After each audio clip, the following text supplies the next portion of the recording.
그 아이는 왜 매일 밤 얼어붙은 손가락으로 바이올린을 연주했을까?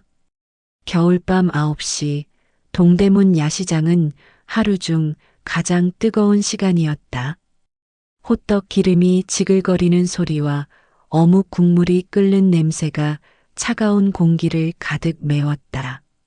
사람들은 두꺼운 패딩을 입고도 어깨를 움츠리며 빠른 걸음으로 지나다녔다. 형광등 불빛이 눈발을 반짝이게 만들었고 상인들의 호객 소리가 겨울바람과 뒤섞였다.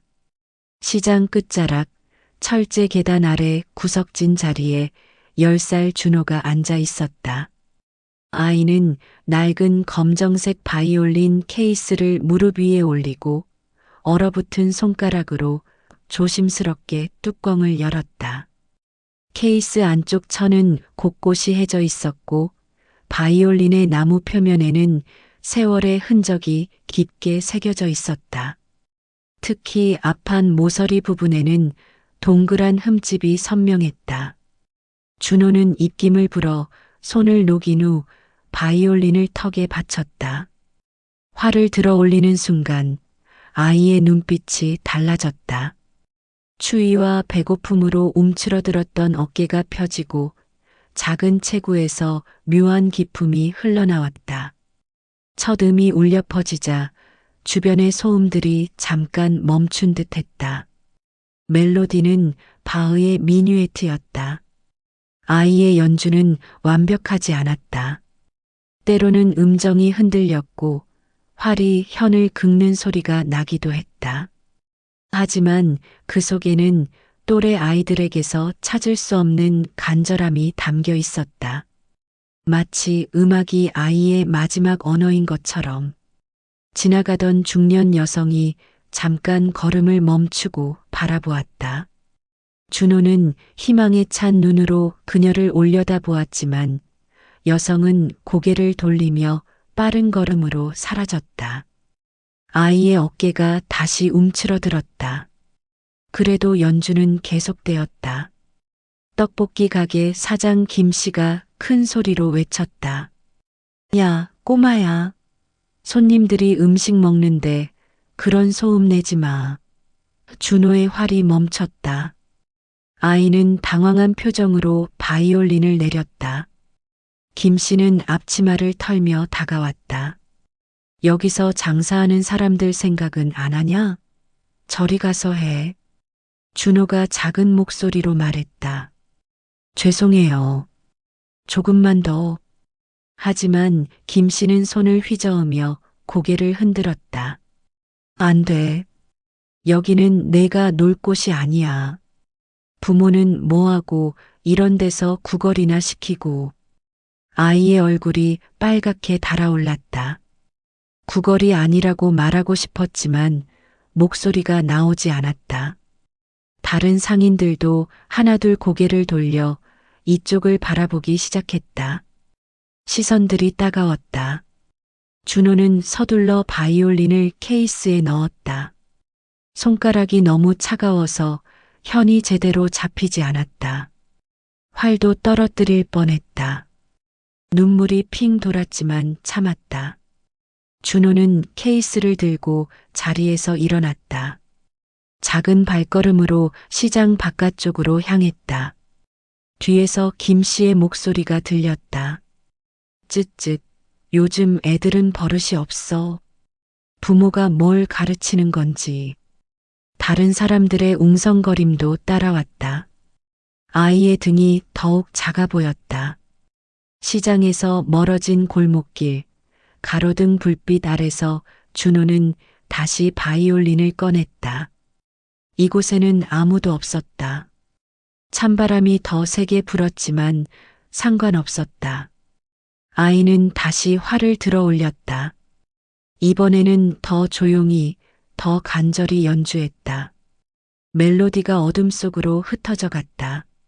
멀리서 병원비와 생활비를 걱정하는 엄마의 한숨소리가 들려오는 듯 했다. 아이는 알고 있었다.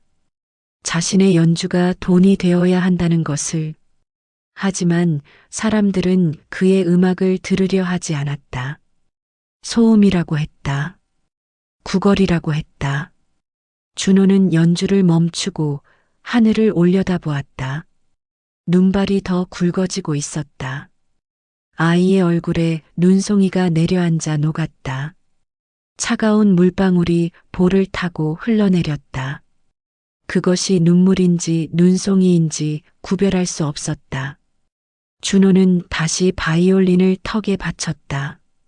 오늘도 연주는 계속되어야 했다.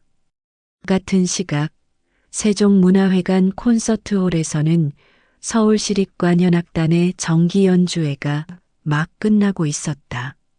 마지막 음표가 사라지자 1000명의 관객이 일제히 일어나 박수를 보냈다. 무대 위 지휘자 수지는 깊게 인사하며 단원들을 향해 고개를 돌렸다. 바이올린, 첼로, 플루트 연주자들이 모두 일어나 답례했다. 수지는 45살이었다. 20살에 지휘자가 된 후 25년간 이 무대를 지켜왔다. 오늘 연주한 차이콥스키 교향곡 5번은 그녀가 가장 사랑하는 곡 중 하나였다. 특히 이 악장의 호른 선율은 언제 들어도 가슴을 저몄다. 하지만 오늘따라 그 멜로디가 묘하게 공허하게 느껴졌다. 박수가 잦아들고 관객들이 하나둘 자리를 떠나기 시작했다. 수지는 지휘대에서 내려와 악수를 청하는 관객들과 인사를 나누었다. 정말 감동적인 연주였습니다. 오늘 이 악장이 특히 아름다웠어요. 칭찬의 말들이 이어졌지만 수진의 마음은 여전히 허전했다. 연주회가 끝나고 단원들은 하나둘 악기를 정리하기 시작했다. 수진은 지휘대에서 내려와 첫 바이올린 주자 민경과 대화를 나누었다. 민경이 말했다. 오늘 연주 정말 좋았어요. 특히 3악장 템포 조절이 완벽했습니다. 수진이 미소 지으며 대답했다. 고마워. 모두가 열심히 해줘서 가능한 일이지. 민경이 바이올린을 케이스에 넣으며 말했다. 그런데 오늘 지휘하실 때 뭔가 달라 보이셨어요. 평소보다 더 감정적이었다고 할까요? 수진이 잠시 생각하더니 대답했다. 그랬나? 나도 모르게 그랬나 보네. 첼로 수석 강민수가 다가와서 말했다. 수진 선생님, 다음 달 협연자 오디션 일정 확정됐나요? 수진이 대답했다. 다음 주 월요일에 회의에서 결정할 예정이야. 이번에는 젊은 연주자들에게 기회를 주고 싶어. 단원들과 이런저런 이야기를 나누면서도 수진의 마음 한편에는 항상 빈자리가 있었다. 10년 전 5살이던 아들 민수를 잃은 후 그 공허함은 메워지지 않았다.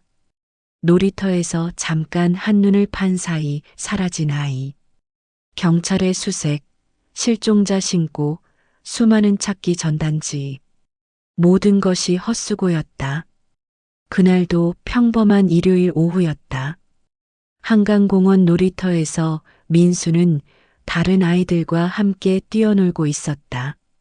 수지는 벤치에 앉아 악보를 보며 다음날 연습할 곡을 점검하고 있었다. 잠시 악보에 집중하고 있는 사이 민수의 목소리가 들리지 않았다. 고개를 들어보니 아이는 이미 사라진 후였다. 그 후의 기억은 악몽 같았다. 놀이터를 뒤지고 주변 사람들에게 물어보고 경찰에 신고하고 밤새 한강둑을 헤매며 아이 이름을 부르던 기억.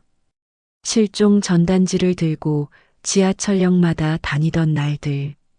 모든 것이 생생했지만 아이는 돌아오지 않았다. 수지는 백스테이지에서 연주복을 갈아입고 집으로 향했다. 평소 같으면 지하철을 타고 곧장 집에 갔겠지만 오늘은 무언가에 이끌리듯 걸어서 가기로 했다. 차갑고 맑은 겨울 공기가 폐를 파고들었다. 눈이 내리기 시작했다. 길을 걸으면서 수지는 오늘 연주를 떠올렸다.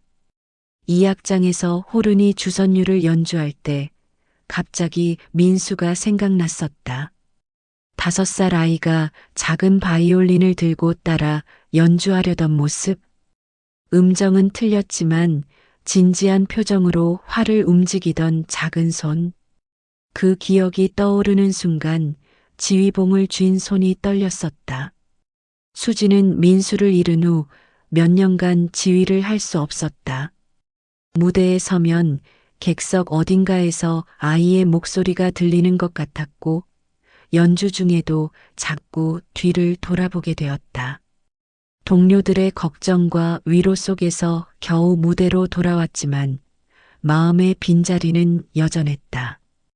동대문 쪽으로 걸어가던 수지는 멀리서 들려오는 바이올린 소리를 들었다. 처음에는 착각인 줄 알았다. 이런 추위에 누가 밖에서 바이올린을 연주하겠는가. 하지만 소리는 분명했다. 바흐의 미뉴에트였다. 익숙한 멜로디였지만 어딘가 어설프고 간절한 느낌이 담겨 있었다. 수지는 걸음을 멈추고 귀를 기울였다. 연주는 완벽하지 않았다. 음정이 불안정하고 활 터치도 거칠었다. 하지만 그 속에는 뭔가 특별한 것이 있었다. 기교를 넘어선 진정성이랄까. 수지는 음악가로서 그것을 놓칠 수 없었다. 소리를 따라가니 야시장이 나타났다. 평소 같으면 관심도 없이 지나쳤을 곳이었다. 하지만 오늘은 달랐다. 바이올린 소리가 마음을 끌어당겼다. 수지는 시장 안으로 들어섰다. 호떡과 붕어빵 냄새, 사람들의 웃음소리가 뒤섞인 공간이었다. 시장 분위기는 활기차고 따뜻했다. 상인들은 손님들을 부르느라 목이 쉬도록 소리쳤고 가족 단위 손님들이 이곳저곳을 돌아다니며 맛있는 음식들을 사 먹고 있었다. 연인들은 손을 잡고 걸으며 추억을 만들고 있었다. 수지는 이런 소시민적인 풍경이 오히려 마음을 편하게 만든다는 것을 느꼈다. 바이올린 소리는 점점 가까워졌다. 시장 한복판을 지나 끝자락으로 향할수록 소리가 선명해졌다. 수진의 심장 박동이 빨라졌다. 이런 환경에서 바이올린을 연주한다는 것 자체가 특별했다. 누가 왜 이런 곳에서 연주를 하는 것일까? 시장 끝자락에서 수지는 그 아이를 발견했다. 철제 계단 아래 작은 몸을 웅크리고 앉아 바이올린을 연주하는 10살 정도의 소년. 아이의 손가락은 추위에 빨갛게 얼어 있었지만 연주는 멈추지 않았다. 낡은 바이올린에서 나오는 소리는 완벽하지 않았지만 진심이 느껴졌다. 수지는 조금 떨어진 곳에서 그 광경을 지켜보았다. 아이의 자세, 활을 잡는 방법, 운궁법 모두 제대로 된 교육을 받지 못한 것이 분명했다. 하지만 음악에 대한 이해도는 상당했다. 프레이징도 나름대로 생각이 있었고 다이나믹의 변화도 의도가 느껴졌다. 더 놀라운 것은 아이가 악보 없이 연주하고 있다는 점이었다. 완전히 외워서 연주하고 있는 것이다. 수지는 전문 연주자로서 이것이 얼마나 대단한 일인지 알았다. 특히 제대로 된 교육을 받지 못한 상황에서 이 정도로 곡을 이해하고 표현한다는 것은 타고난 재능이 없으면 불가능한 일이었다. 아이 주변으로 몇몇 사람들이 지나다녔다. 대부분은 무관심하게 스쳐갔지만 가끔 잠시 멈춰서 듣는 사람들도 있었다. 하지만 동전을 던져주는 사람은 거의 없었다. 수지는 그런 현실이 안타까웠다. 진짜 음악을 알아주는 사람이 얼마나 적은지를 실감했다. 그때 떡볶이 가게 사장 김 씨가 큰 소리를 쳤다. 야, 꼬마야. 손님들이 음식 먹는데 그런 소음 내지 마. 수지는 그 광경을 지켜보았다. 아이가 위축되는 모습, 서둘러 악기를 정리하는 손놀림, 작아지는 뒷모습, 왠지 모르게 가슴이 아팠다. 단순한 동정심은 아니었다. 뭔가 더 깊은 감정이었다. 수지는 그 상인에게 다가가고 싶은 충동을 느꼈다. 소음이 아니라 음악입니다라고 말하고 싶었다. 하지만 이곳에서 소동을 일으킬 수는 없었다. 대신 마음속으로 그 아이를 응원했다. 포기하지 마. 내 음악은 분명 누군가에게 전달될 거야. 아이가 자리를 떠나자 수진도 뒤따라 나섰다. 골목길 가로등 아래서 아이가 다시 바이올린을 꺼내는 것을 보았다. 이번에는 더 조용히, 더 간절히 연주했다. 수지는 10m 정도 떨어진 곳에서 그 모습을 지켜보았다. 이번 연주는 앞서와 달랐다. 아무도 듣는 사람이 없다고 생각해서인지 아이는 더 자유롭게 표현했다. 템포도 자연스럽게 변화시키고 강약도 더 다양하게 구사했다. 수지는 감탄했다. 이 아이는 진짜 음악가의 자질을 가지고 있었다. 아이의 바이올린을 자세히 보니 뭔가 익숙한 느낌이 들었다. 나무의 색깔, 크기, 그리고 앞판 모서리에 있는 동그란 흠집. 수진의 심장이 빨라지기 시작했다. 그 흠집은 10년 전 아들에게 사준 바이올린에도 똑같이 있었던 것이었다. 수지는 더 가까이 다가가고 싶었지만 주저했다. 혹시 착각일 수도 있고 설령 맞다고 해도 갑자기 나타나서 뭐라고 말해야 할지 몰랐다. 하지만 그 흠집의 모양과 위치는 너무나 선명하게 기억하고 있었다. 민수가 바이올린을 떨어뜨렸을 때의 상황이 생생히 떠올랐다. 그때 아이는 너무 놀라서 울음을 터뜨렸다. 엄마, 바이올린 망가뜨렸어요. 미안해요. 하지만 수지는 웃으며 말했었다. 괜찮아, 민수야. 이제 우리 바이올린만의 특별한 표시가 생긴 거야. 수지는 가슴이 뛰는 것을 느꼈다. 설마 정말 그 바이올린일까? 아니면 단순한 우연일까? 하지만 우연이라고 하기엔 너무 많은 것들이 일치했다. 흠집의 모양, 바이올린의 크기, 그리고 무엇보다 아이의 나이. 아이는 연주를 멈추고 바이올린을 케이스에 넣었다. 수지는 다가가고 싶었지만 주저했다. 갑자기 나타나서 이상한 질문을 던질 수는 없었다. 아이는 케이스를 들고 골목 안쪽으로 사라져갔다. 수지는 그 자리에 서서 한참을 생각에 잠겼다. 수지는 그 자리에서 오랫동안 서 있었다. 아이가 사라진 방향을 바라보며 복잡한 감정에 휩싸였다. 정말 민수일까? 아니면 자신의 간절한 바람이 만들어낸 착각일까? 하지만 그 바이올린의 흠집은 결코 착각이 아니었다. 집으로 돌아가는 길 내내 수진의 머릿속에는 그 아이의 모습이 떠나지 않았다. 추위에 떨면서도 포기하지 않던 연주, 사람들의 차가운 시선을 받으면서도 음악을 계속하던 간절함. 그리고 무엇보다 그 바이올린의 흠집. 모든 것이 한 점으로 수렴되고 있었다. 수지는 집에 도착해서도 잠들 수가 없었다. 거실 한켠에 놓인 민수의 사진을 바라보았다. 5살 때의 해맑은 미소. 그 아이가 지금 15살이 되었다면 어떤 모습일까? 혹시 오늘 본 그 소년처럼 자랐을까? 상상만으로도 가슴이 저며왔다. 수지는 서랍에서 오래된 일기장을 꺼냈다. 민수를 잃은 후 몇 년간 써온 일기였다. 매일매일 아이를 그리워하는 마음, 찾기 위한 노력들, 그리고 점점 희미해져가는 희망. 모든 것이 고스란히 기록되어 있었다.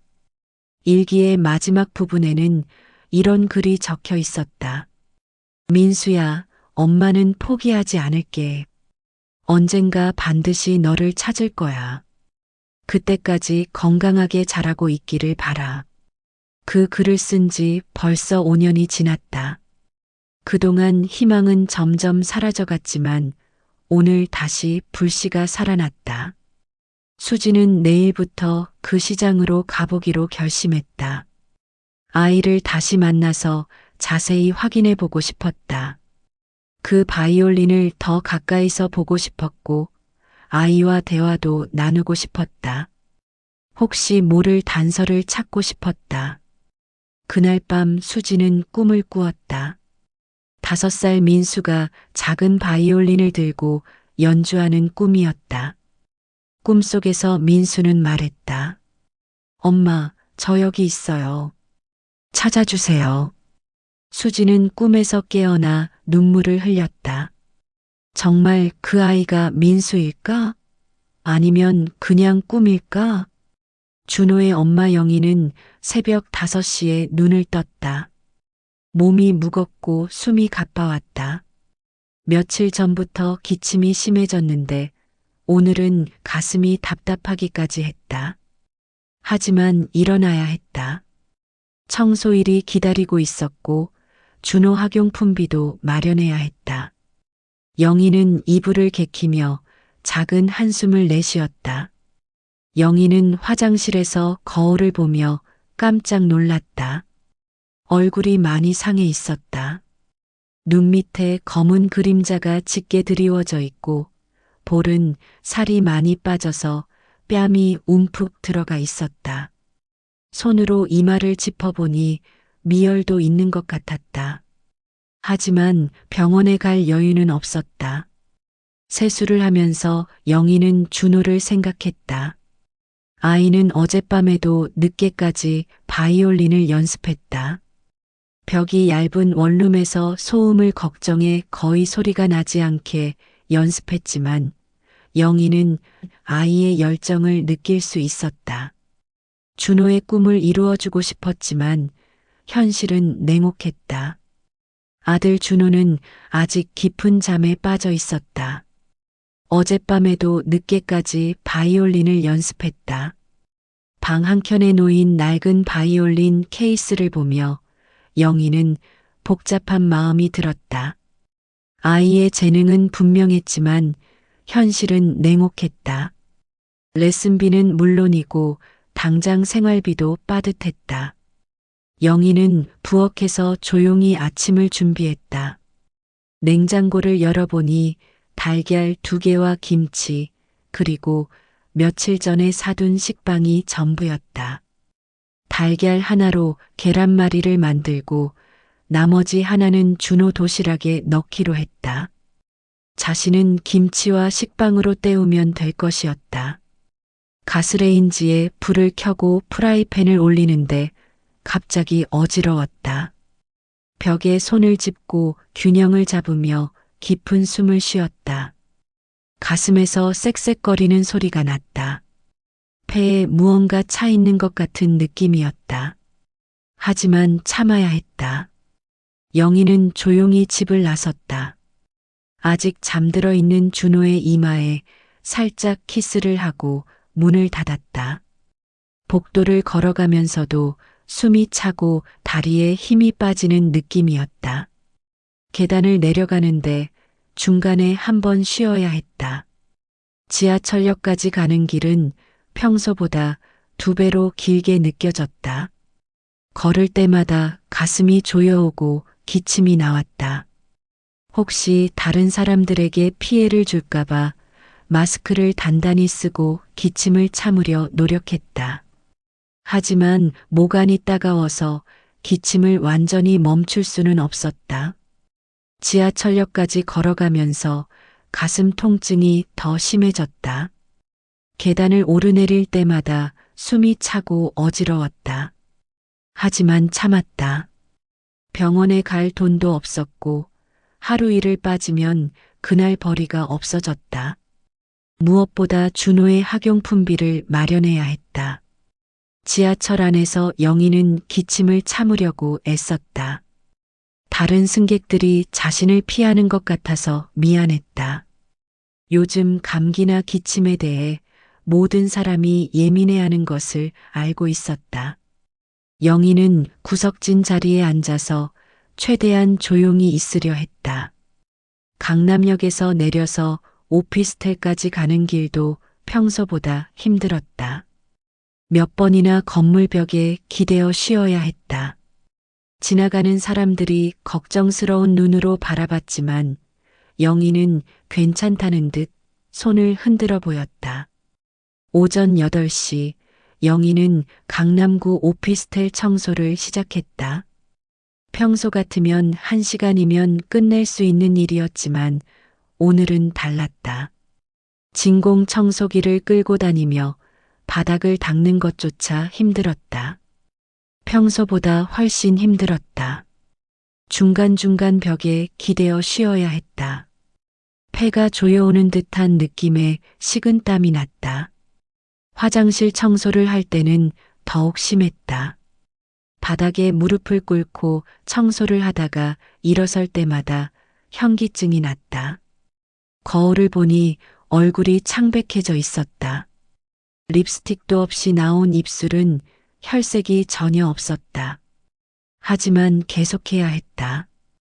엘리베이터 청소를 하던 중 갑자기 기침이 심해졌다. 손으로 입을 막고 기침을 했는데 손바닥에 뭔가 축축한 것이 묻었다. 휴지로 닦아보니 피가 섞여 있었다. 영희는 깜짝 놀랐지만 아무에게도 말할 수 없었다. 같은 시각 준호는 학교에서 음악 시간을 보내고 있었다. 담임 선생님이 말했다. 다음 주 학예회에서 연주할 학생 있나요? 준호가 손을 들여다 망설였다. 집에서 가져온 바이올린이 너무 낡아서 창피했다. 다른 아이들의 새 악기와 비교되는 게 싫었다.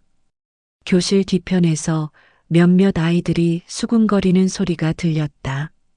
준호 바이올린 진짜 낡았네. 우리 집 창고에 있는 것보다 더 오래된 것 같은데.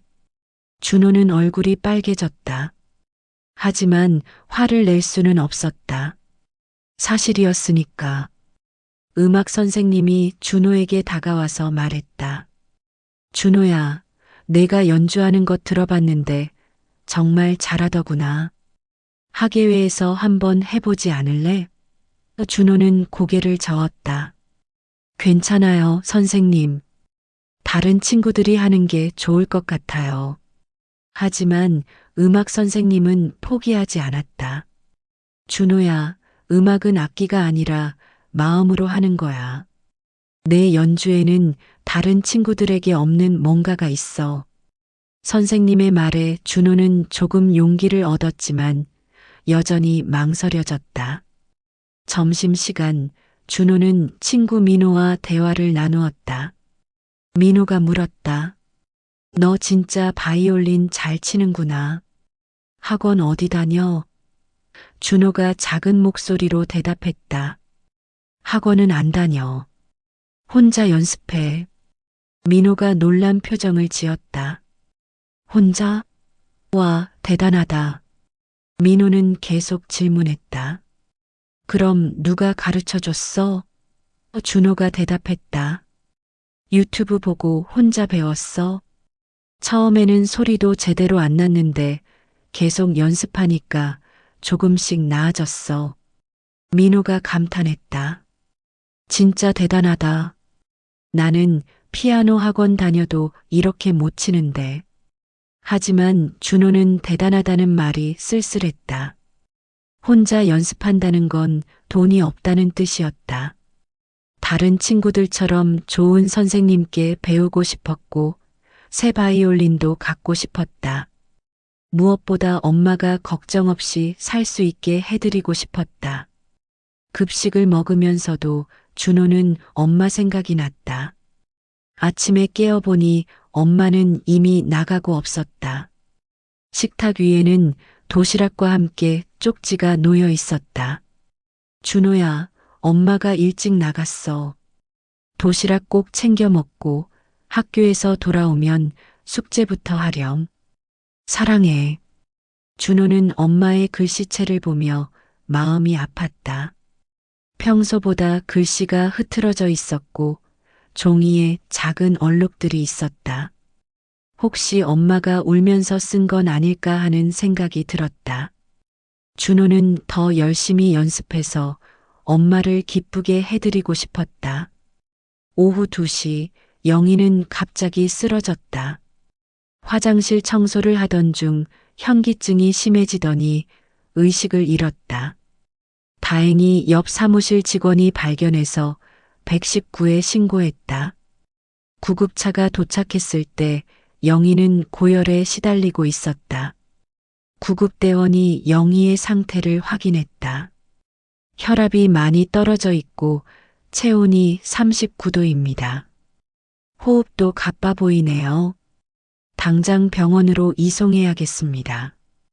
영희는 의식을 잃었다 깨었다 하면서 중얼거렸다. 준호, 우리 아들, 걱정할 거야. 응급실로 이송된 영희는 여러 검사를 받았다. 가슴 엑스레이, 혈액 검사, 산소 포화도 측정. 모든 검사 결과가 심각했다.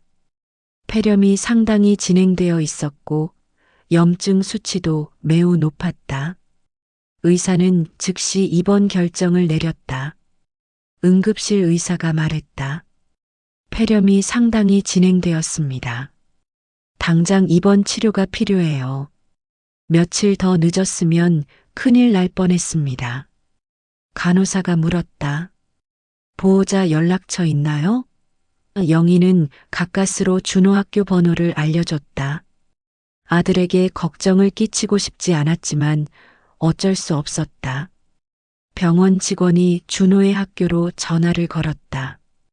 담임 선생님이 전화를 받고 급히 준호를 불렀다. 준호는 수업 중이었는데 갑자기 교무실로 오라는 방송을 듣고 가슴이 뛰었다. 무슨 일일까 하는 불안감이 들었다. 준호는 수업 중에 담임 선생님으로부터 소식을 들었다. 머릿속이 하얘졌다. 선생님이 말했다. 어머니가 병원에 계시니까 빨리 가보자. 준호는 책가방도 제대로 챙기지 못한 채 병원으로 달려갔다. 택시 안에서 준호는 눈물을 참으려 애썼다. 담임 선생님이 옆에 앉아서 등을 토닥여주며 말했다. 괜찮을 거야, 준호야. 요즘 의학이 많이 발달해서 폐렴은 충분히 치료할 수 있어. 하지만 준호의 불안감은 쉽게 가라앉지 않았다. 병원에 도착해서 응급실을 찾아갔다. 여러 병실을 돌아다니며 엄마를 찾았다. 커튼으로 가려진 병상에 누워있는 엄마를 발견했을 때 준호는 충격을 받았다. 산소 마스크를 끼고 링거를 맞고 있는 엄마의 모습은 평소와 너무 달랐다. 병원 복도에서 준호는 처음으로 엄마의 약한 모습을 보았다. 산소 마스크를 끼고 누워있는 영희는 평소보다 훨씬 작아 보였다. 준호가 손을 잡으며 말했다. 엄마 괜찮아요? 영희는 미안하다는 표정으로 고개를 끄덕였다. 영희가 산소 마스크를 잠시 내리고 말했다. 준호야, 엄마가 미안해. 갑자기 이렇게 되어서. 목소리가 많이 쉬어 있었고 말하는 것도 힘들어 보였다. 준호는 엄마의 손을 꼭 잡으며 말했다. 괜찮아요, 엄마. 빨리 나으시기만 하면 돼요. 의사가 준호를 따로 불러 설명했다. 어머니 상태가 심각합니다. 최소 일주일은 입원해야 하고 치료비가 상당할 거예요. 준호는 돈이 얼마나 드는지 물었다. 의사가 대답했다. 보험 적용해도 100만 원은 넘을 것 같습니다. 100만 원. 준호에게는 천문학적인 금액이었다. 집에 있는 돈을 다 합쳐도 10만 원이 채 안 될 것이었다. 통장에 든 돈도 얼마 없다는 것을 알고 있었다. 엄마는 늘 빠듯하게 살았고 비상금이라고 해봐야 몇만 원이 전부였다. 준호는 담임 선생님과 함께 병원 원무과에 갔다. 직원이 치료비에 대해 설명해 주었다. 입원비, 검사비, 약값 등을 합치면 상당한 금액이 나올 것 같습니다. 의료보험이 있으시니까 부담을 줄일 수는 있지만 그래도 환자분 부담금이 만만치 않을 거예요. 아이는 병실 밖 복도에서 한참을 고민했다.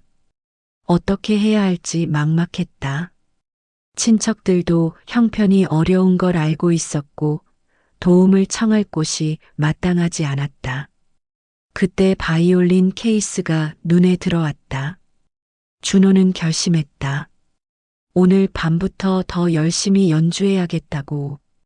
시장에서 쫓겨나더라도 포기하지 않겠다고. 엄마를 위해서라면 무엇이든 할 수 있다고 생각했다. 아이는 바이올린 케이스를 꼭 안고 엄마 곁을 지켰다. 담임 선생님이 말했다. 준호야, 학교에서도 도울 수 있는 방법을 찾아볼게. 그리고 혹시 필요한 게 있으면 언제든 말해. 준호는 고마워하며 고개를 끄덕였다. 하지만 마음속으로는 자신이 해결해야 한다고 생각했다. 저녁 시간이 되자 담임 선생님은 학교로 돌아가야 했다. 준호 혼자 병원에 남게 되었다. 영희는 진통제와 항생제 효과로 조금 나아진 상태였지만 여전히 산소 마스크를 끼고 있었다. 그날 밤 준호는 병원 로비에서 바이올린을 연주했다. 환자들과 보호자들이 지나다니는 공간이었다. 처음에는 주저했지만 엄마 생각에 용기를 냈다. 첫 음이 울려 퍼지자 몇몇 사람들이 발걸음을 멈췄다. 병원 로비는 슬픔과 희망이 교차하는 공간이었다. 누군가는 좋은 소식을 듣고 기뻐했고 누군가는 나쁜 소식에 절망했다. 그 사이에서 준호의 바이올린 소리는 작은 위로가 되었다. 지나가는 사람들의 표정이 조금씩 부드러워지는 것을 볼 수 있었다. 1시간 후 준호의 앞에는 몇천 원의 동전과 지폐가 놓여 있었다. 많지 않은 금액이었지만 희망이 보였다. 준호는 돈을 주신 분들께 깊게 인사했다. 내일도 모레도 계속 연주하겠다고 마음먹었다. 한 중년 남성이 다가와서 말했다. 아가, 정말 잘 친다. 이런 어려운 상황에서도 포기하지 않는 내가 대견스럽다. 준호는 고개를 숙이며 인사했다. 고맙습니다. 엄마가 빨리 나으셨으면 좋겠어요. 바로 그때 복도 저편에서 누군가 지켜보고 있었다. 며칠 전 시장에서 본 그 아이였다. 그리고 그 바이올린의 흠집을 확실히 볼 수 있었다. 수지는 가슴이 뛰는 것을 느꼈다. 드디어 그 아이를 다시 만났다. 수지는 조심스럽게 다가갔다. 준호의 연주가 끝나자 박수를 쳤다. 준호가 고개를 들어 그녀를 바라봤다. 수진이 부드럽게 말했다. 정말 아름다운 연주였어요. 바이올린 오래 배웠나요? 준호가 수줍게 대답했다. 혼자 연습했어요. 수지는 바이올린 케이스 안쪽을 보고 싶었다. 거기에 답이 있을 것 같았다. 하지만 갑자기 물어볼 수는 없었다. 대신 다른 질문을 했다. 혹시 어려운 일이 있나요? 병원에서 연주하는 특별한 이유가 있는 것 같은데. 준호의 눈에 눈물이 고였다. 준호는 수진의 질문에 눈물을 참으며 대답했다. 엄마가 아파서 병원에 계세요. 치료비가 많이 드는데 돈이 없어요. 수진의 가슴이 아팠다. 이 작은 아이가 홀로 감당하기엔 너무 큰 짐이었다. 수진이 말했다. 어머니가 많이 아프시구나. 어떤 병이신지 물어봐도 될까? 준호가 고개를 숙이며 대답했다. 폐렴이래요. 의사 선생님이 일주일은 입원해야 한다고 했어요. 수지는 준호의 어깨에 손을 얹었다. 걱정 많이 됐겠구나. 준호가 계속 말했다. 엄마는 늘 새벽에 나가서 밤늦게 들어와요. 청소 일을 하시거든요. 몸이 아픈데도 쉬지 못하셨어요.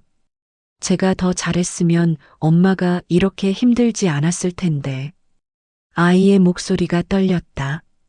수지는 이 어린아이가 얼마나 큰 책임감을 느끼고 있는지 알 수 있었다. 준호야, 내 잘못이 아니야. 어른들의 일은 어른들이 해결하는 거고, 너는 학생이니까 공부하고 꿈을 키우는 게 내 할 일이야. 하지만 준호는 고개를 저었다. 그때 준호의 바이올린 케이스가 바닥에 기울어지면서 안쪽이 보였다. 수지는 숨을 멈췄다. 케이스 안쪽에 붙어 있는 작은 스티커가 눈에 들어왔다. 파란색 배경에 하얀 글씨로 서울시 아동보호소라고 적혀 있었다. 그 옆에는 숫자들이 적혀 있었다. 수진의 심장이 빨라졌다. 10년 전 실종된 아들 민수의 물건들을 경찰에 제출할 때 바이올린 케이스에도 그런 스티커가 있었다.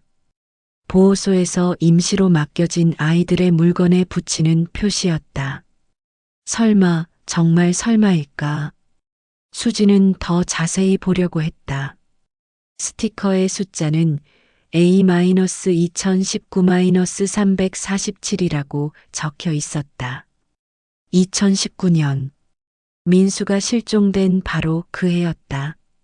그리고 그 일련 번호도 어딘가 낯익었다.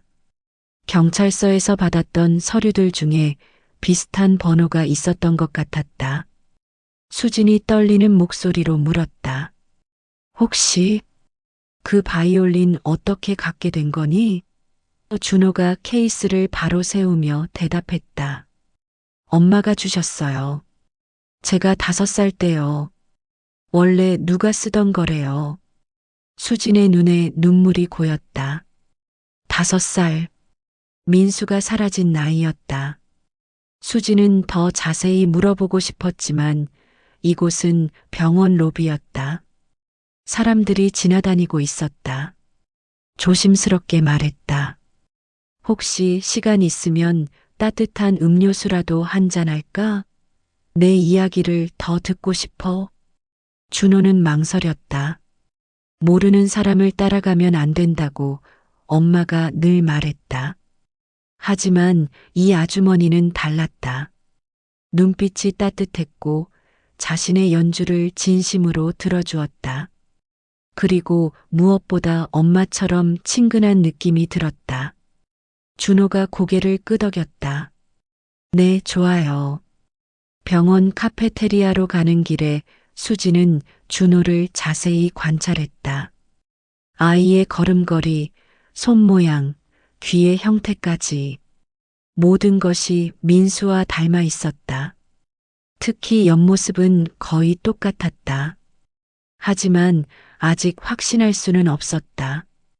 병원 카페테리아에서 수지는 준호에게 따뜻한 코코아를 사주었다. 자신은 커피를 마시며 조심스럽게 질문을 시작했다. 엄마하고 둘이 살고 있니? 준호가 고개를 끄덕였다. 네. 아빠는 제가 어릴 때 돌아가셨어요.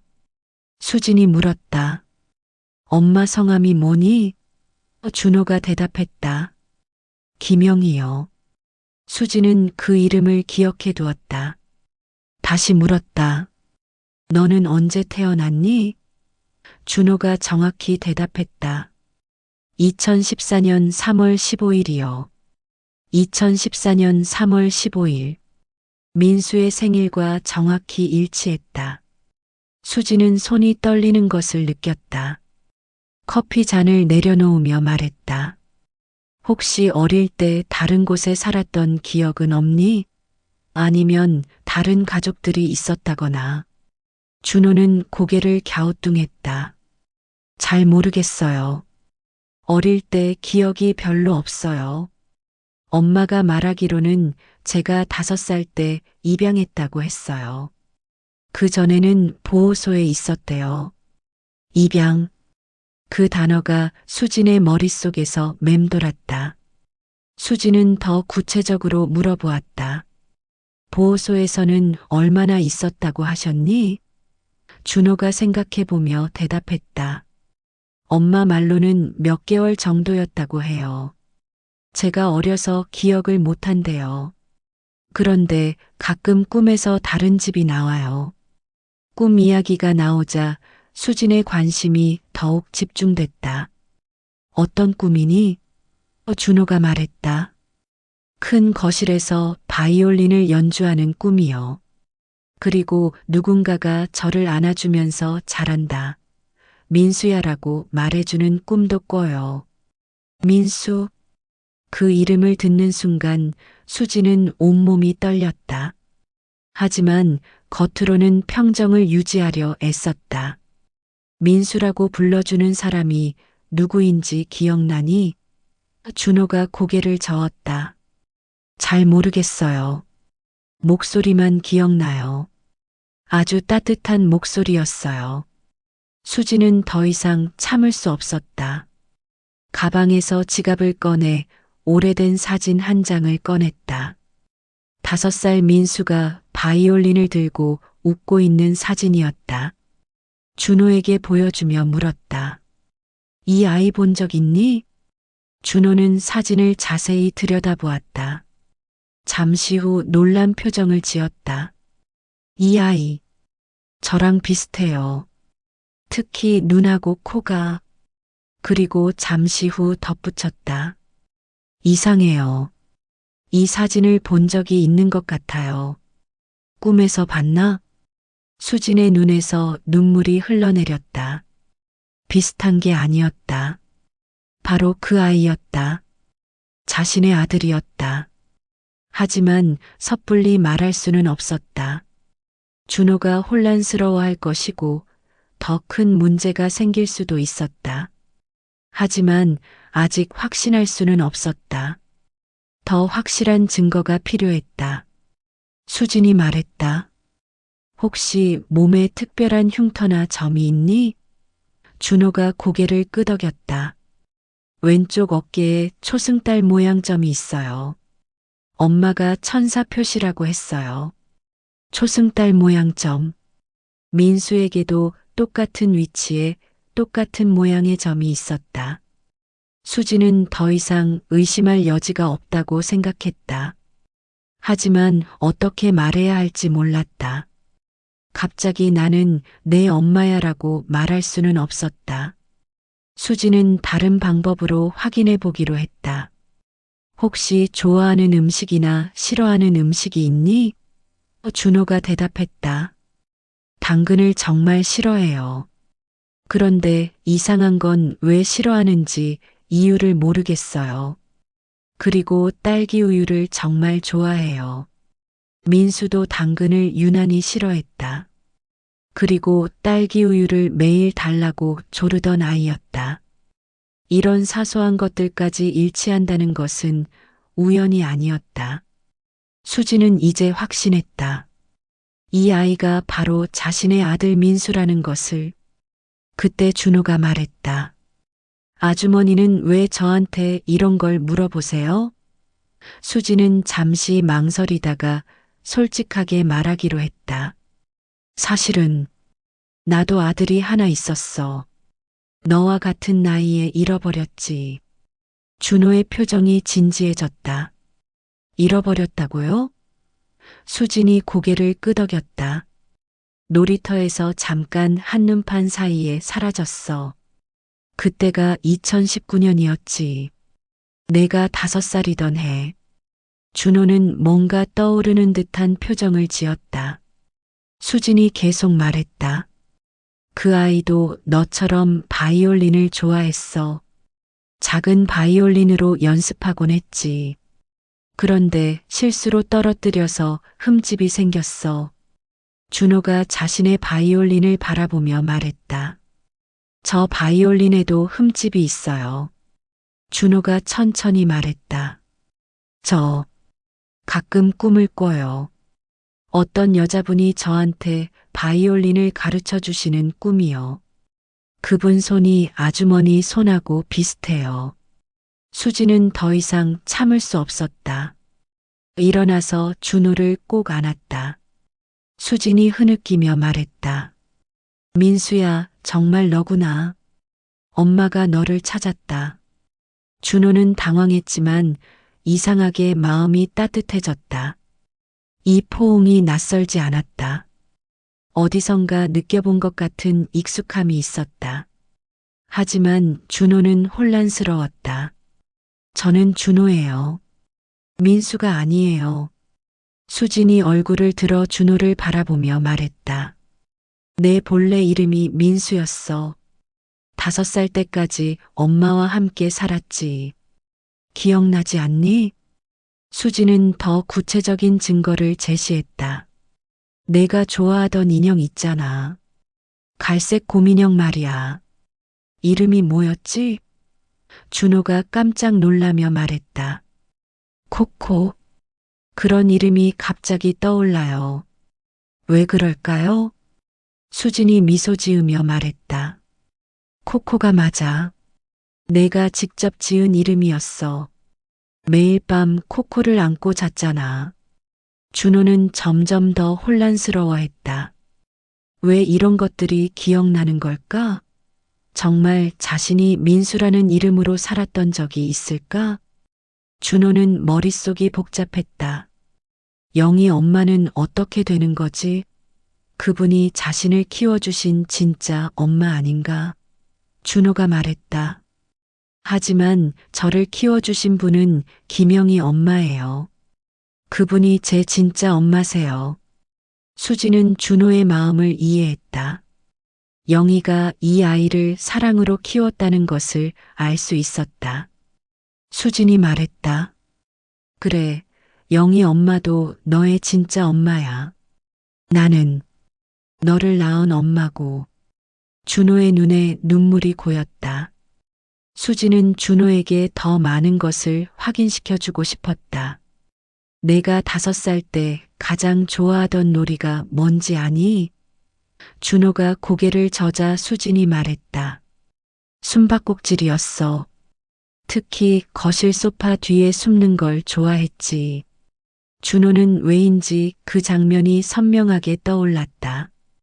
큰 소파 뒤에 숨어서 누군가가 찾아주기를 기다리던 기억. 그리고 찾아주는 사람의 따뜻한 웃음소리. 모든 것이 꿈처럼 아련했지만 분명히 기억나고 있었다. 그때 병실에서 영희를 찾아온 간호사가 카페테리아로 왔다. 준호 어머니 찾고 계시는데요. 준호는 황급히 일어났다. 엄마가 깨어나셨나 봐요. 수진도 함께 일어나며 말했다.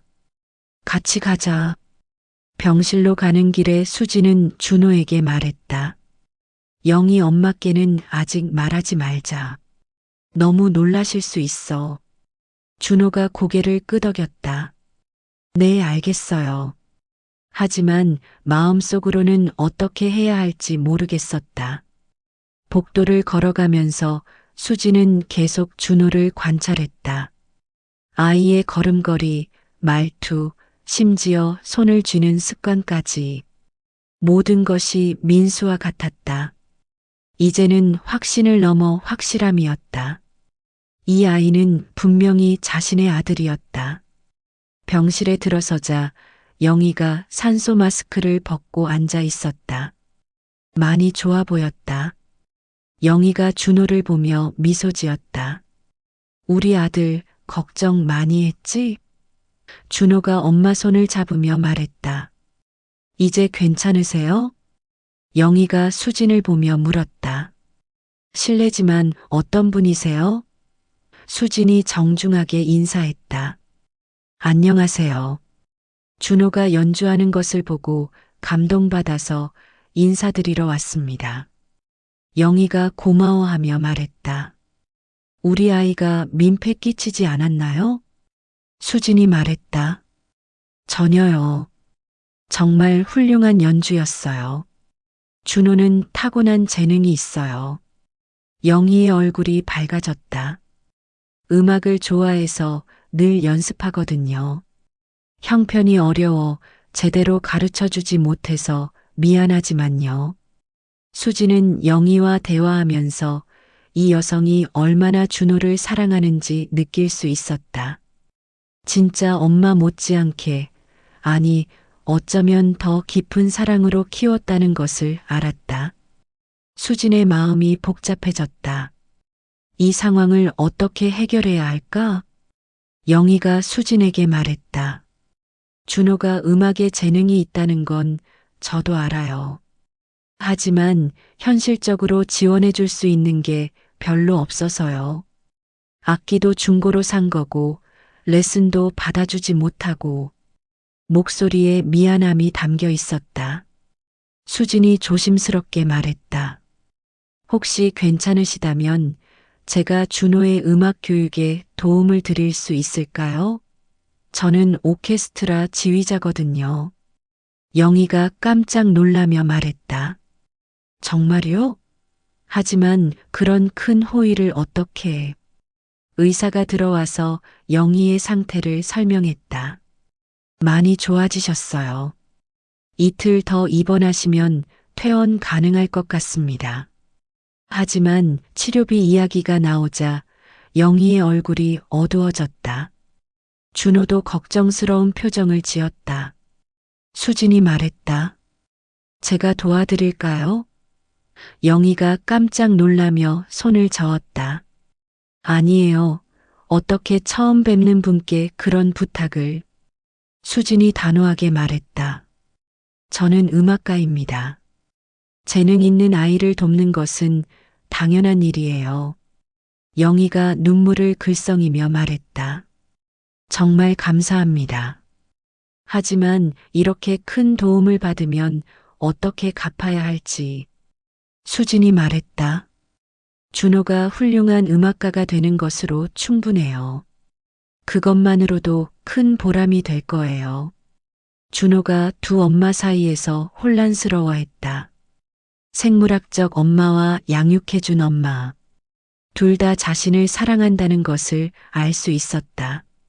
하지만 어떻게 해야 할지 몰랐다. 준호가 조용히 말했다. 저 잠시 밖에 나가 있을게요. 복도에 나온 준호는 바이올린 케이스를 열어 악기를 꺼냈다. 마음이 복잡할 때는 늘 연주를 했다. 활을 혀내 대고 천천히 움직였다. 슬픈 멜로디가 흘러나왔다. 준호 자신도 모르게 눈물이 떨어졌다. 준호의 바이올린 소리를 듣고 수진이 병실에서 나왔다. 복도에서 눈물을 흘리며 연주하는 아이를 보자 가슴이 아팠다. 수진은 조용히 다가가 준호 옆에 앉았다. 연주가 끝나자 준호가 고개를 들었다. 두 사람의 눈이 마주쳤다. 수진이 부드럽게 말했다. 힘들지? 준호가 고개를 끄덕였다. 두 분 다 좋으신 분인데 저는 어떻게 해야 할지 모르겠어요. 수진이 준호의 어깨에 손을 올렸다. 억지로 선택하지 않아도 돼. 사랑은 나누어도 줄어들지 않거든.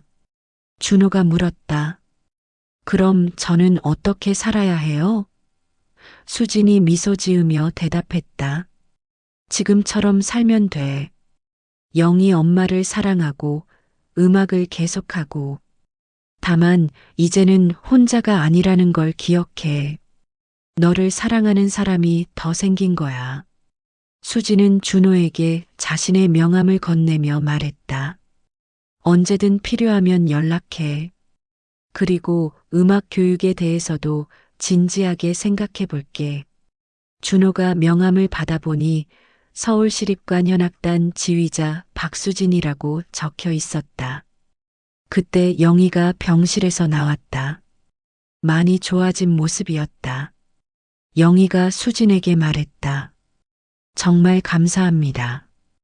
치료비까지 도와주시고. 수진이 고개를 저었다. 제가 할 수 있는 일이에요.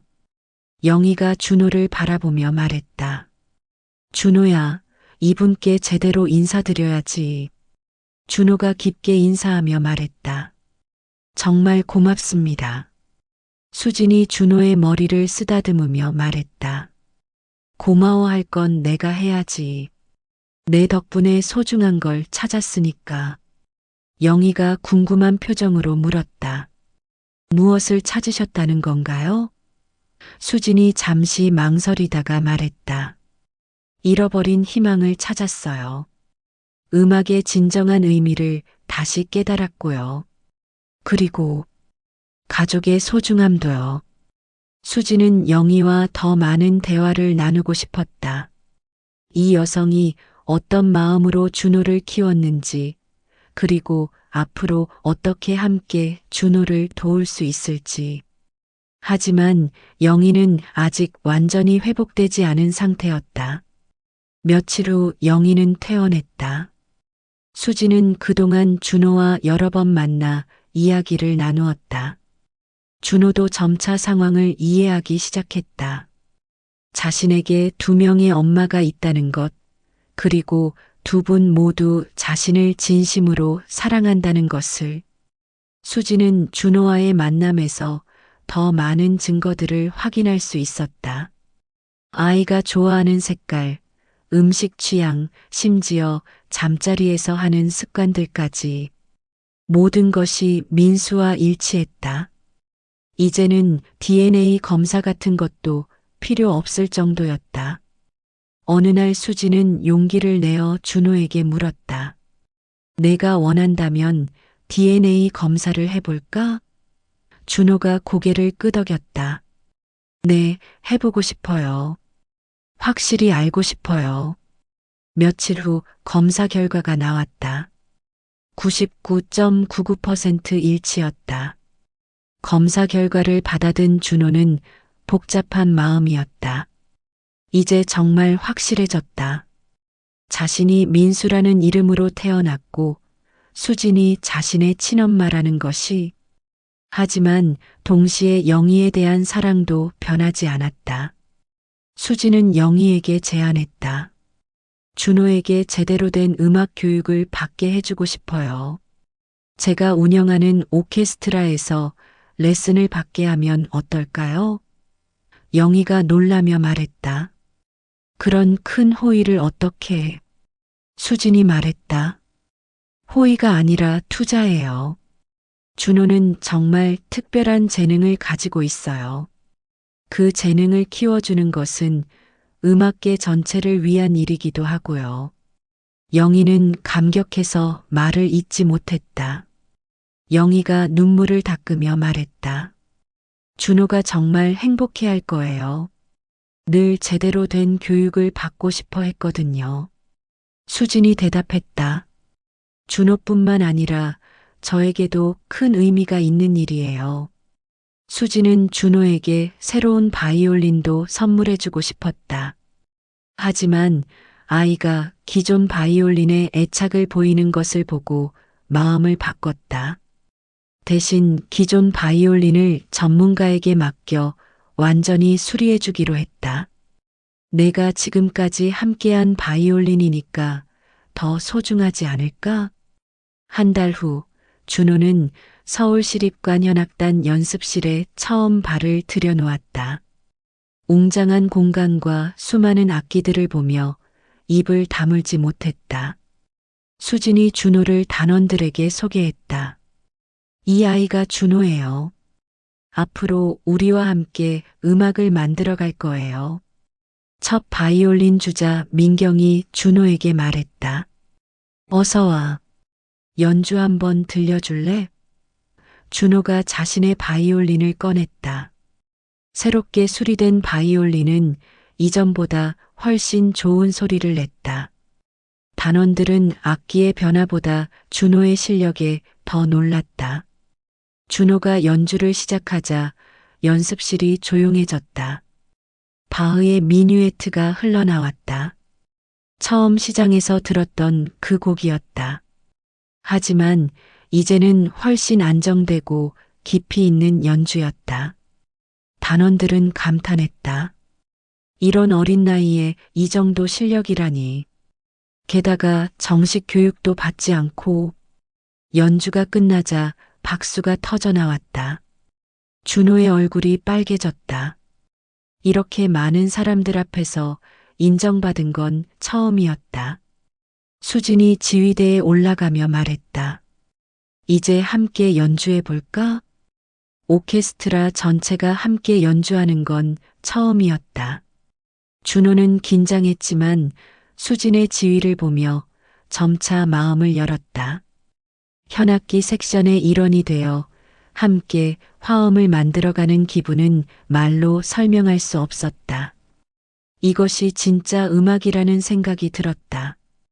연주 중에 준호는 새로운 감정을 느꼈다. 혼자 연주할 때는 외로웠지만 이렇게 많은 사람들과 함께하니 마음이 따뜻해졌다. 각자 다른 악기를 연주하지만 하나의 음악을 만들어가는 신비로운 경험이었다. 연습이 끝나고 수지는 준호를 따로 불렀다. 사무실에서 작은 상자를 꺼내 보여주었다. 이거 내 거였어. 상자 안에는 작은 바이올린이 들어 있었다. 준호의 것보다 조금 작고 상태도 훨씬 좋았다. 준호가 바이올린을 들어보니 앞판 모서리에 똑같은 흠집이 있었다. 수진이 설명했다. 내가 5살 때 쓰던 거야. 경찰서에서 보관하고 있던 걸 찾아온 거였는데 이제야 돌려줄 수 있게 됐네. 준호는 두 바이올린을 나란히 놓고 비교해 보았다. 흠집의 위치와 모양이 정확히 일치했다. 마치 쌍둥이 같았다. 준호가 조심스럽게 물었다. 그럼 제가 쓰던 바이올린은 어떻게 하죠? 수진이 미소 지으며 대답했다. 둘 다 내 거야. 하나는 과거의 너, 하나는 현재의 너를 상징하는 거지. 둘 다 소중하게 간직해. 준호는 두 바이올린을 번갈아 보며 묘한 감동을 느꼈다. 수지는 준호에게 집에서도 연습할 수 있도록 악보들을 준비해 주었다. 기초 연습곡부터 고전 작품들까지 다양한 곡들이었다. 천천히 하나씩 마스터해 보자. 서두를 필요 없어. 그 후 몇 개월 동안 준호는 빠르게 실력을 늘려갔다. 정식 레슨을 받으며 기초를 다졌고 오케스트라와의 합주를 통해 앙상블 감각도 키웠다. 영희도 준호의 변화를 보며 기뻐했다. 아이의 꿈이 현실이 되어가고 있었다. 수지는 준호를 가르치면서 자신도 많은 것을 배웠다. 아이의 순수한 음악사랑, 포기하지 않는 끈기, 그리고 감사하는 마음. 이런 것들이 진정한 음악가의 자질이라는 것을 깨달았다. 어느 날 저녁 수지는 영희를 만나 진실을 이야기하기로 결심했다. 조용한 카페에서 두 사람은 마주 앉았다. 수진이 천천히 말을 시작했다. 영희 씨, 제가 말씀드릴 게 있어요. 영희가 차를 마시며 고개를 끄덕였다. 네, 말씀하세요. 수진이 깊은 숨을 쉬고 말했다. 사실 준호는 제 친아들이에요. 영희의 손이 멈췄다. 찻잔을 테이블에 내려놓으며 수진을 바라봤다. 수진이 계속 설명했다. 10년 전에 잃어버린 아이예요. 그때 이름이 민수였고요.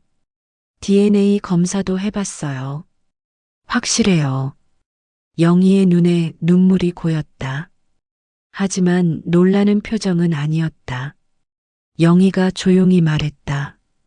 사실 저도 알고 있었어요. 이번엔 수진이 놀랄 차례였다.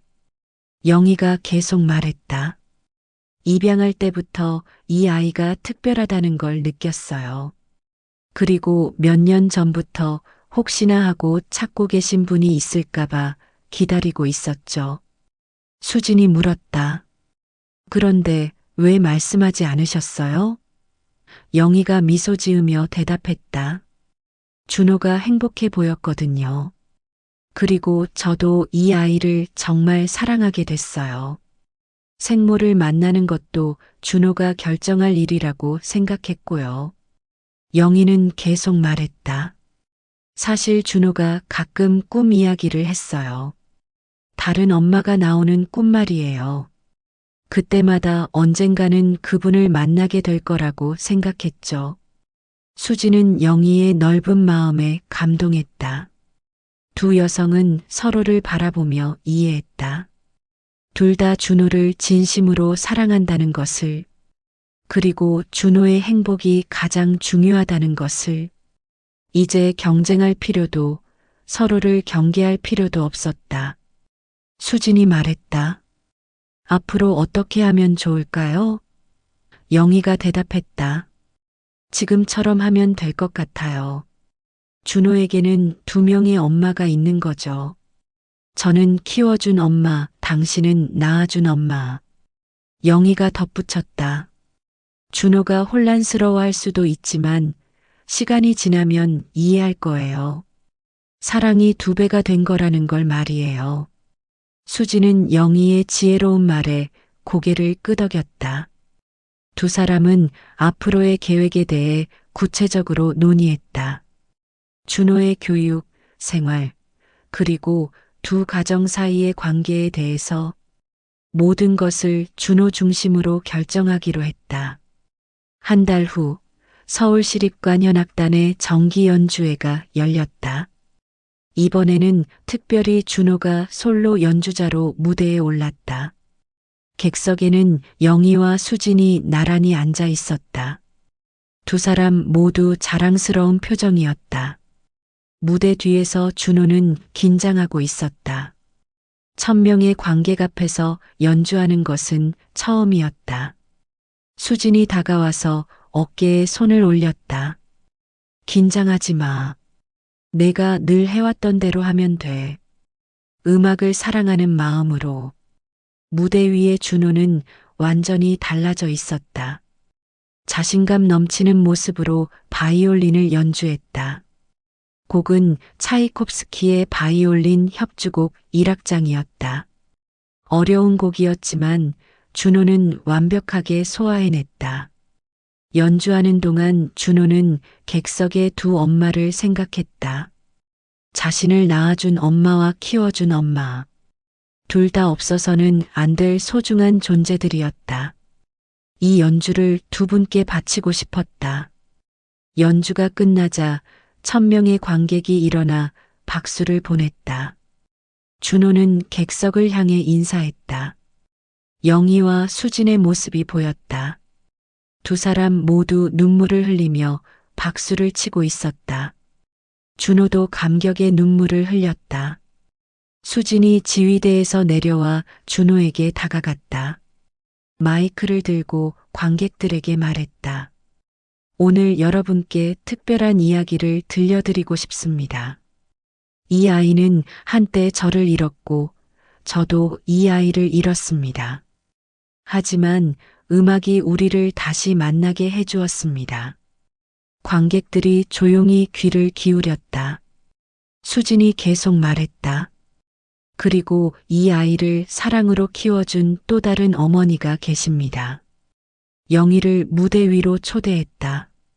영희는 망설였지만 준호가 손을 내밀자 무대로 올라갔다. 세 사람이 무대 중앙에 서 있었다. 준호가 두 엄마의 손을 잡았다. 수진이 마지막으로 말했다. 음악은 우리에게 두 번째 기회를 주었습니다. 그리고 사랑은 나누어도 줄어들지 않는다는 것을 가르쳐 주었습니다.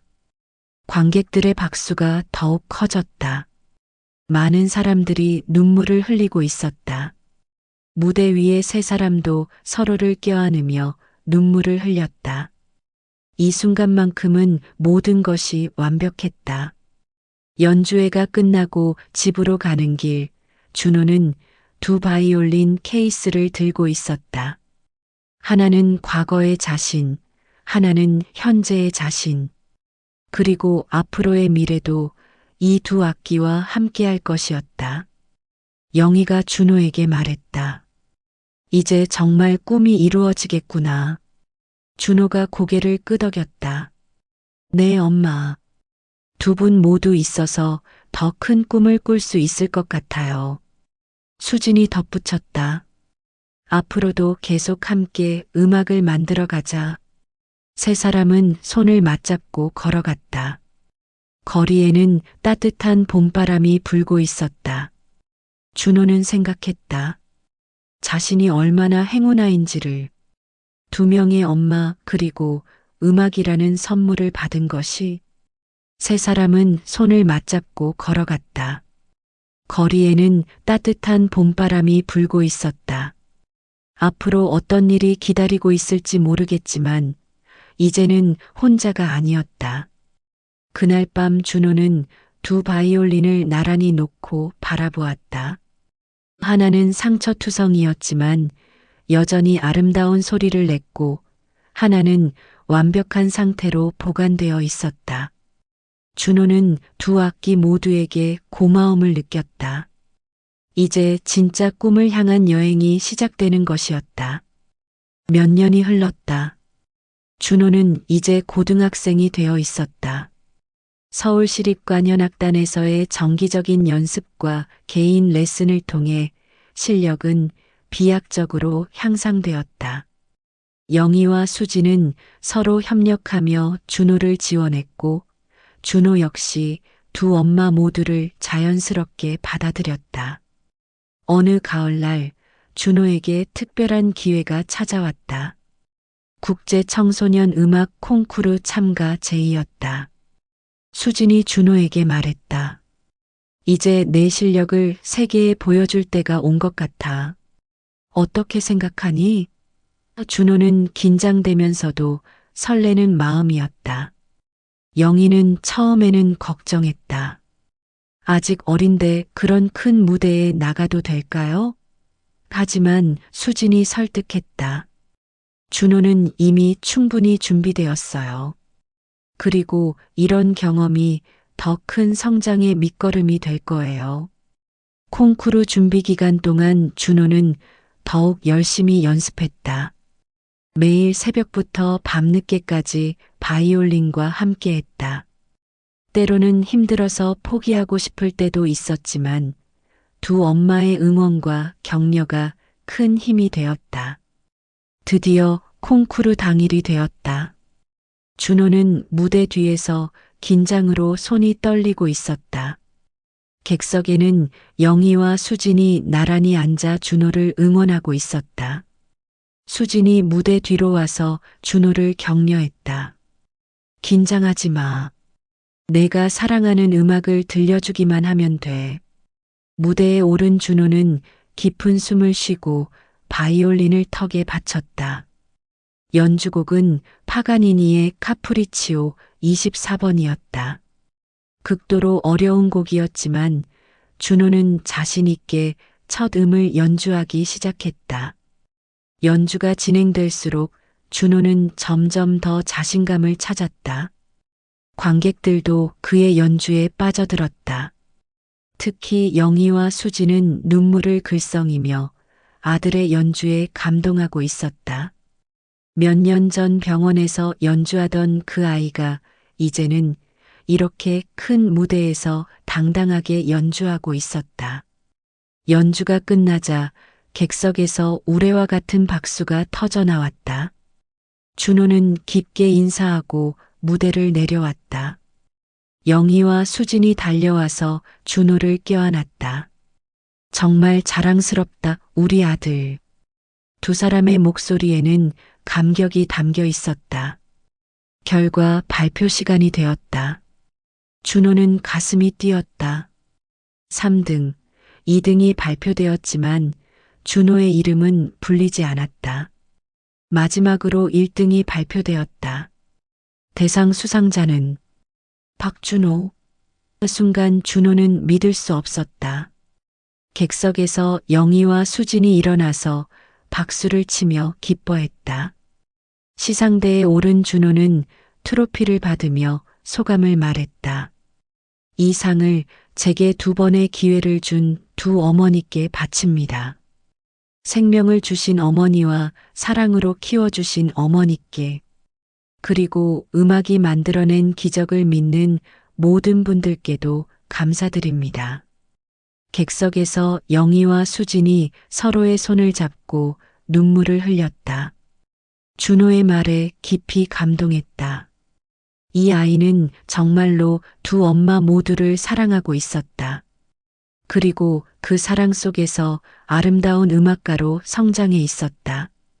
콩쿠르가 끝나고 집으로 돌아가는 길, 세 사람은 조용한 레스토랑에서 축하 식사를 했다. 준호가 말했다. 정말 꿈만 같아요. 몇 년 전까지만 해도 병원에서 몇 천 원을 벌기 위해 연주했었는데, 영희가 준호의 손을 잡으며 말했다. 내가 포기하지 않았기 때문이야. 수진이 덧붙였다. 그리고 앞으로가 더 중요해. 이제 시작일 뿐이야. 준호가 고개를 끄덕였다. 네, 알고 있어요. 더 열심히 연습해서 좋은 음악가가 될게요. 그 후로도 준호의 성장은 계속되었다. 여러 오케스트라와의 협연, 리사이탈, 그리고 음악 캠프 참여 등 다양한 경험을 쌓아갔다. 매번 영희와 수진이 함께 응원해 주었고, 준호는 그 사랑을 음악으로 표현했다. 고등학교 졸업을 앞둔 어느 날, 준호는 두 엄마에게 감사 연주회를 열어주었다. 작은 연주홀이었지만 준호에게는 가장 소중한 무대였다. 관객은 영희와 수진, 그리고 몇몇 가족들 뿐이었다. 준호가 연주한 곡은 바흐의 샤콘느였다. 긴 곡이었지만 준호는 모든 정성을 다해 연주했다. 그 속에는 지금까지의 모든 이야기가 담겨 있었다. 추위 속에서의 첫 연주, 병원에서의 간절함, 두 엄마를 만난 감격, 그리고 지금까지의 성장. 연주가 끝나자 영희와 수진이 일어나서 박수를 쳤다. 준호는 마이크를 들고 말했다. 오늘 이 연주는 저를 세상에 태어나게 해주신 어머니와 사랑으로 키워주신 어머니께 바치는 것입니다. 두 분이 없었다면 오늘의 제가 있을 수 없었을 거예요. 준호가 계속 말했다. 처음에는 두 명의 어머니가 있다는 게 혼란스러웠어요. 하지만 이제는 알겠어요. 사랑은 정말로 나누어도 줄어들지 않는다는 것을, 오히려 더 커진다는 것을. 영희와 수진이 무대로 올라와 준호를 양쪽에서 안았다. 세 사람 모두 눈물을 흘리고 있었다. 이 순간만큼은 모든 것이 완벽했다. 잃어버린 것들이 다시 찾아졌고 사랑이 승리한 순간이었다. 연주회가 끝나고 집에서 준호는 두 바이올린을 정리하고 있었다. 하나는 여전히 흠집이 있는 옛 바이올린이고 하나는 어릴 때 쓰던 작은 바이올린이었다. 두 악기 모두 준호의 소중한 보물이었다. 수진이 준호에게 물었다. 대학은 어디로 갈 생각이니? 준호가 대답했다. 해외 유학도 생각해보고 있어요. 더 많은 것을 배우고 싶어요. 영희가 조금 아쉬워하며 말했다. 멀리 가면 보고 싶을 텐데. 준호가 두 엄마의 손을 잡으며 말했다. 어디에 있든 두 어머니는 항상 제 마음속에 계실 거예요. 그리고 언젠가는 더 훌륭한 연주자가 되어서 돌아올게요. 영희와 수진이 미소 지으며 고개를 끄덕였다. 몇 년 후 준호는 정말로 세계적인 바이올리니스트가 되어 있었다. 유럽과 미국의 유명한 오케스트라들과 협연하고 전 세계를 돌며 연주회를 열었다. 하지만 어디에 있든 항상 두 어머니를 생각했다. 어느 날 준호는 한국에서 특별 연주회를 열기로 했다. 제목은 어머니들께 바치는 음악회였다. 연주회 당일 객석 맨 앞줄에는 영희와 수진이 나란히 앉아 있었다. 세월이 흘러 머리에 흰 것이 늘었지만 여전히 자랑스러운 표정이었다. 준호가 무대에 올라 인사를 했다. 오늘 이 연주회는 저에게 생명을 주신 어머니와 사랑을 주신 어머니께 바치는 것입니다. 그리고 음악을 통해 기적을 경험하신 모든 분들과 함께 나누고 싶습니다. 마지막 곡은 차이콥스키 바이올린 협주곡이었다. 준호가 어릴 때 처음으로 오케스트라와 함께 연주했던 그 곡이었다. 연주하는 동안 준호는 지금까지의 모든 순간들을 떠올렸다. 추위 속의 연주, 병원에서의 만남, 두 어머니와의 화해, 그리고 지금까지의 성장. 연주가 끝나자 기립박수가 터져 나왔다. 준호는 객석의 두 어머니를 바라보며 깊게 인사했다. 영희와 수진이 일어나서 박수를 치며 눈물을 흘리고 있었다. 그 모습을 보며 준호도 감격의 눈물을 흘렸다. 연주회가 끝나고 세 사람은 조용한 곳에서 만났다. 준호가 말했다. 두 어머니 덕분에 제가 여기까지 올 수 있었어요. 정말 감사드려요. 영희가 말했다. 우리가 고마워해야 할 사람은 너야. 우리에게 이런 행복을 가져다 준 것은. 수진이 덧붙였다. 정말로 음악이 우리 모두를 하나로 만들어 주었구나. 잃어버린 것들을 다시 찾게 해주고 사랑을 나눌 수 있게 해주었어. 준호가 두 어머니의 손을 잡으며 말했다. 앞으로도 계속 좋은 음악을 들려드릴게요. 이 이야기가 당신의 마음에 따뜻함을 전했다면 구독과 좋아요로 함께 해주세요. 그리고 당신이 기억하는 가족의 이야기, 음악이 준 감동의 순간들을 댓글로 나눠주시면 더욱 감사하겠습니다. 사랑은 정말로 나누어도 줄어들지 않는다는 것을, 그리고 잃어버린 것들도 다시 찾을 수 있다는 희망을 모두가 느끼시길 바랍니다.